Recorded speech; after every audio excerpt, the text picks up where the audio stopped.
Chinese बहू। Chinese बहू हमारी याद तो है ना आपको? भूले तो नहीं ना? हाँ भाई, थोड़ी देर में ही सही, लेकिन चाइनीज बहू की कहानी आ ही गई। क्या हो रहा है ये देश में? चाइना ने तो आतंक ही मचा रखा है। अरे क्या हो गया? क्यों चाइना को कोसता रहता है? भूल मत, तेरी ससुराल चाइना की ही है। हाँ माँ, पर ये देखना, लड़ाई झगड़े, ये बीमारी, ऊपर से ये देश कितना चालाक है। अंदर न जाने क्या क्या करता रहता है। तभी अंदर से बहू की चिल्लाने की आवाज आती है। अरे क्या हो गया बहू, क्यों चिल्ला रही है? माँ जी, ये देखिए, ये रूस ने यूक्रेन की हालत क्या कर दी है।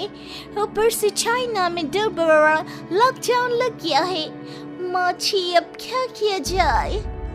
अरे तो तुम लोगों को क्या परेशानी हो रही है, मैं तो यही नहीं समझ पा रही हूँ। वो क्या है ना माँ, हम लोग चाइना जाने की सोच रहे थे। सांगसू के भाई की शादी है। तो क्या? अरे कौन सा उन लोगों के यहाँ भाई घोड़ी चढ़ता है जो बहन काजल लगाकर नेक लगी? माँ जी, उसकी आंखें बहुत छोटी छोटी है, उसमें या तो पुतली रह सकती है या काजल। साले की पुतली निकाल कर काजल लगा दो, अंधा कहीं का। क्या क्या बोले तुम मेरे भाई के बारे में? अरे नहीं नहीं बहू, वो तो बोल रहा था कि तुझे नेग मिल जाएगा। हैं, बहन है ना तू उसकी। नहीं नहीं माँ जी, मैं सब समझती, ये मेरे भाई का मजाक बनाते रहते। कितना सीधा है मेरा भाई, बिल्कुल छिपकली जैसा। नहीं नहीं बहू, सीधा गाय जैसा होता है। सही पकड़े हैं माँ जी। हाँ, तो मेरे भाई की शादी है, मैं चाइना जरूर जाऊंगी। तभी एक पड़ोसन आ जाती है। अरे नहीं नहीं बहू, तू कहीं ना जा, हम लोगों का मन कैसे लगेगा तेरे बिना। ले बहू, तेरे भाई के लिए ये शॉल रख ले, हमारी तरफ से गिफ्ट कर देना। अरे सब कितने अच्छे हैं। मेरी चाइनीज बहू को कितने प्यार से तुम लोगों ने एक्सेप्ट कर लिया। सच में बड़ी भाग्यशाली हूँ मैं। कैसी बात कर रही है? ये तो हम लोगों के देश की एक खूबसूरती है कि हर किसी को दिल से अपना लेते हैं, बस वो भी दिल से हमें अपना समझे। कैसी बात कर रही है आंटी जी? मेरे लिए आप सब सासू माँ जैसी ही हैं। मुझे भारत बहुत अच्छा लगता है, ये सबसे अच्छा देश है। मेरा भारत महान। वैसे भी लड़की की शादी जहाँ होती है वो तो वहीं की हो जाती है ना। जीती रे बहू, सही बोल रही है। औरत तो होती ही पानी की तरह है, जो जहाँ जैसे रखे वैसे ही शेप ले लेती है। आंटी जी, ये थोड़ा सा ज्यादा हो गया, समझ नहीं आया। नो प्रॉब्लम, मैं चाय बना कर लाती हूँ। फिर क्या, वो दिन भी आ जाता है जब बेटे बहू को चाइना जाना पड़ता है। वहाँ जाकर बहू का भाई कहता है, मेरे बहन आ गए, मेरे बहन आ गए। मैंने सबको बोला कि सब हिंदी में बात करेंगे, नहीं तो बहन नाराज हो जाएगी। थैंक्स बॉय, हिंदी मेरी भाषा है। अब मुझे उसी में बात करना अच्छा लगता है। आपने जीजा जी से मिलो। ओ बहन, तुम अंदर चलो। सभी बहू को अंदर लेकर चले जाते हैं, लेकिन सांगसू का पति, वो तो बेचारा चाइना के ससुराल के आंगन में अकेला खड़ा रहता है। काफी देर तक जब कोई उसे नहीं पूछता तो वो माँ को घर पर फोन करता है।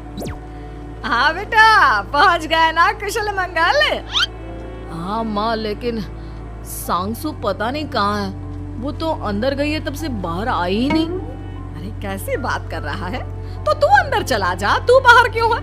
अरे दामाद है तू वहाँ का, उन लोगों ने तुझे बिठाया, चाय पानी कुछ नहीं पूछा? नहीं ना माँ। तभी सामने से सांगसू आती है। क्यों आप अभी तक तैयार नहीं हुए? और ये बैग लेकर क्यों कमरे से बाहर आए? इसे वहीं रख देते। कमरा? कौन सा कमरा? अरे कैसी बात कर रही हो? जब से तुम अंदर गई हो मैं बाहर ही तो खड़ा हूँ। बहू को बहुत हैरानी होती है और गुस्सा भी आता है। तभी उसका भाई और माँ आ जाते हैं।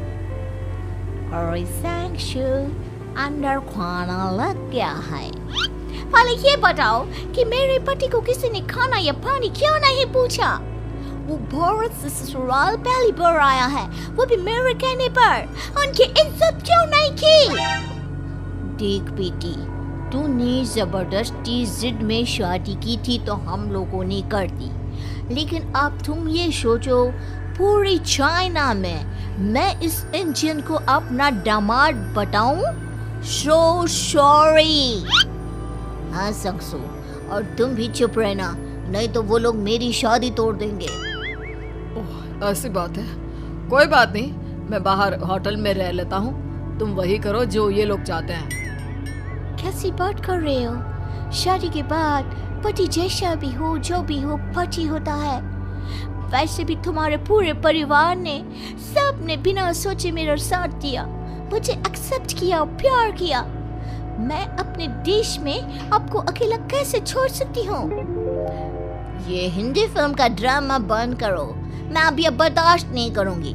चुपचाप अंदर चलो, नहीं तो ये शादी वादी यहीं खत्म करके इसे अकेले ही इंडिया जाना पड़ेगा। कैसी बात कर रही हो माँ? ये मेरे पति हैं। नहीं था, हम लोगों ने यहाँ वकील को बुला लिया है, जिसके बाद अब तेरा तलाक करा के हम यहाँ के चाइनीज लड़के से तेरी शादी करा देंगे। अरे कैसी बात कर रहे हो? हम तो यहाँ तुम्हारी शादी के लिए आए थे। नहीं नहीं, मैं सांगसू के बिना नहीं रह सकता हूँ। हाई वोल्टेज ड्रामा होने के बाद से ही सारा माहौल खराब हो जाता है कि तभी एक लड़की आती है। मैंने सारा इंतजाम कर दिया है, सांगसू की शादी का मंडप परसों लग जाएगा। तब तक इसके पति को कमरे में बंद कर देते हैं। सभी सांगसू के पति का हाथ बांधकर उसे कमरे में बंद कर देते हैं। ये क्या कानूनी है? आप लोग मेरे पति के साथ ऐसा नहीं कर सकते हैं। मैं किसी से शादी नहीं करूंगी, ये साफ बात है। पहले मैं अपनी शादी करूं, फिर तेरी भी शादी करवा दूंगा। सब कुछ तय हो जाता है, भाई की शादी हो जाती है। फिर वो दिन भी आ जाता है जब सांगसू की शादी वो लोग जबरदस्ती करने के लिए उसे मंडप पर ले जाते हैं। ऐसा मत करो, ये मेरी बीवी है। मैं किसी से शादी नहीं करूंगी। कैसे नहीं करेगी शादी? शादी तो तेरा बाप भी करेगा। हो, मैं करूंगा शादी। प्लीज कोई मेरी शादी किसी अच्छा औरत से करवा दे। चुप, बिल्कुल चुप। फिर माँ सांगसू और उसके पति से कहती है, तुम लोगों का बच्चा मेरी कैद में है। अगर तुम लोगों ने कोई भी होशियारी की तो मैं इस बच्चे को मार दूंगी। दोनों माँ का रूप देखकर हैरान हो जाते हैं। बच्चे की खातिर दोनों शांत हो जाते हैं और शादी की रस्में शुरू हो जाती है कि तभी सांगसू की सास पुलिस के साथ आ जाती है। माँ, सरसू माँ आ गई, मेरी माँ आ गई। माँ प्लीज हम लोगों को बचाकर वापस ले चलो। पुलिस सभी को गिरफ्तार कर लेती है। बेटी के बच्चे को मारने की धमकी तो कोई चुड़ैल ही दे सकती है। अरे तो ये चुड़ैल ही तो है। ये सही बोल रहे हैं, ये औरत किसी चुड़ैल से कम नहीं है। तभी उन लोगों का बच्चा भी आकर सांगसू के गले लग जाता है। माँ, तू सही समय पर आ गई, लेकिन तुझे कैसे पता चला कि यहाँ ये सब हो रहा है? बेटा, ये चाइनीज लोग ना होते ही धोखेबाज हैं। इन लोगों पर मुझे भरोसा नहीं था, इसलिए मैंने तेरे फोन को हमेशा के लिए मेरे फोन से अटैच कर दिया था, जिससे तेरे आसपास होने वाली सारी बात मैं सुनती रहूं।